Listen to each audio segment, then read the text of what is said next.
How to stay calm when life isn't. No matter what is happening in the world around us, it is never necessary to become caught in depression, fear, or other negativity. We are not the victims of the world we see, but have the ability to mobilize ourselves and take charge of the way we respond. There are simple steps to take which, when practiced, easily turn our state of mind around and affect the world outside as well. It is very important to both learn and take these steps. Depression and fear can easily become addictive. The longer we stay in negative states of mind, the more difficult it can become to leave them. Our world then grows smaller and we begin to develop catastrophic expectations. We lose touch with our own power to take charge, to choose actions and perceptions which counteract the negativity.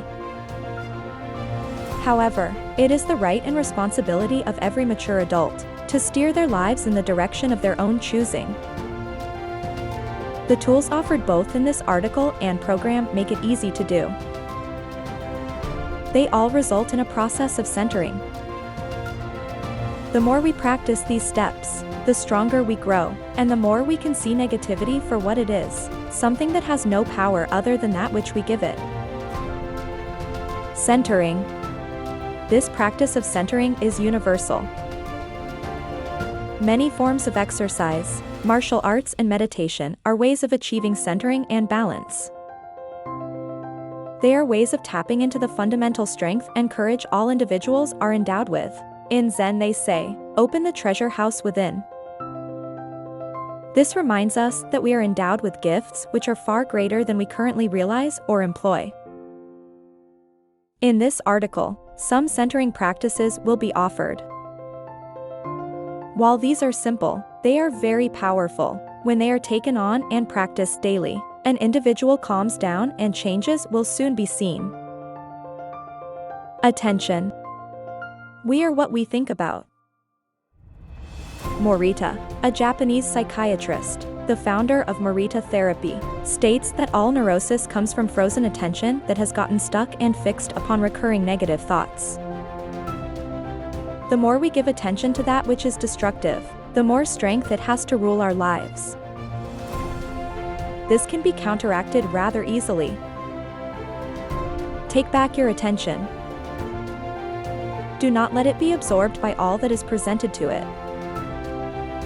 The power of focus is the power of life. Spend time each day developing focus and concentration. Withdraw yourself from the chaotic external world for a period of time each day, and pull your attention back within. Sit with a straight back. Do not move and concentrate upon your breath. Let random thoughts come and go. Do not suppress them, but do not let them grab your attention away. At first you may be besieged by many surprising thoughts and feelings, but if you simply notice them and then return your attention to your breathing, these will soon die down. Count your breath from 1 to 10, then all over again. Do this for at least 10 to 15 minutes without moving. By not moving, we are stopping what is called the monkey mind, the mind which jumps from one thing to the next, fears, demands, grabs, and sabotages our lives. It is the monkey mind which causes our sorrow and fear. But it is only a part of us. It cannot take over our lives when we take our attention back. By doing this daily, we are strengthening new parts of ourselves, which can guide and lead us in a new direction, one of meaning and well-being. This wonderful time spent with oneself is a simple way to attain perspective, become able to see clearly, and be rooted in the larger truth. This time becomes a fortification against many storms, which naturally besiege us. We develop a place within ourselves, which we can always return, for wisdom, strength, and comfort. When we allow the external world to consume us, we are simply giving our natural treasures away. Rather than struggle to analyze and undo our patterns, we work directly with our attention.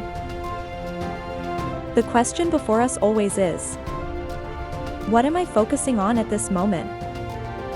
Am I present to the breathing, or lost somewhere in a dream, dwelling upon the pains and wrongs I think others have done to me, or the terrible things that can happen someday? Reality continually renews and confronts us with new tasks, challenges, opportunities, and solutions, day after day. Are we in touch with this ever-flowing reality? Are we asking ourselves what is available now, what gifts we are receiving, and what we can give to others? Or are we dwelling upon how wronged, threatened, or deprived we've always been? Gratitude. As we do this faithfully, the second step of centering appears. At a certain moment, we become aware that depression and gratitude cannot coexist in the same person at the same time. When our focus and life are primarily self-absorbed, revolving around self-centered dreams, what we need and what others are thinking of us, we live in a prison without bars. Underlying feelings of worthlessness emerge, producing additional depression, hostility, and stress. In centering, as we become aware and grateful, our focus naturally changes to all that we are receiving, to what others need, what we can give, what has to be done. And then we do it. We take action. We do not hesitate. When our focus is placed upon simple daily actions, and upon doing deeds of service, the monkey mind is dismantled and passing emotions do not take center stage. As we center, we learn to do each action with full attention, no matter how small or large. We do not dwell upon the outcome. Our joy and satisfaction comes from acting with a whole heart and mind. Results and consequences are secondary, and take care of themselves. When we are not absorbed by concern for outcomes, how much anxiety can we ever have? The most powerful antidote to psychological suffering is an individual's sense of self-worth. When we are taking actions that are meaningful to us, self-respect develops naturally.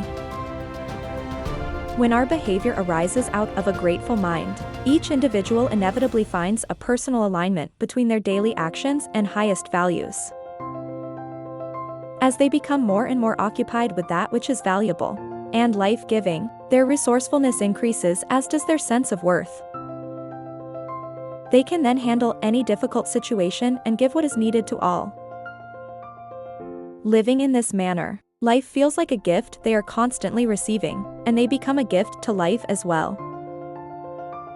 Thank you for watching another Unstoppable Intellect video. Don't forget to like and subscribe to help keep the channel growing. Knowledge is power. Together, we'll make you truly unstoppable.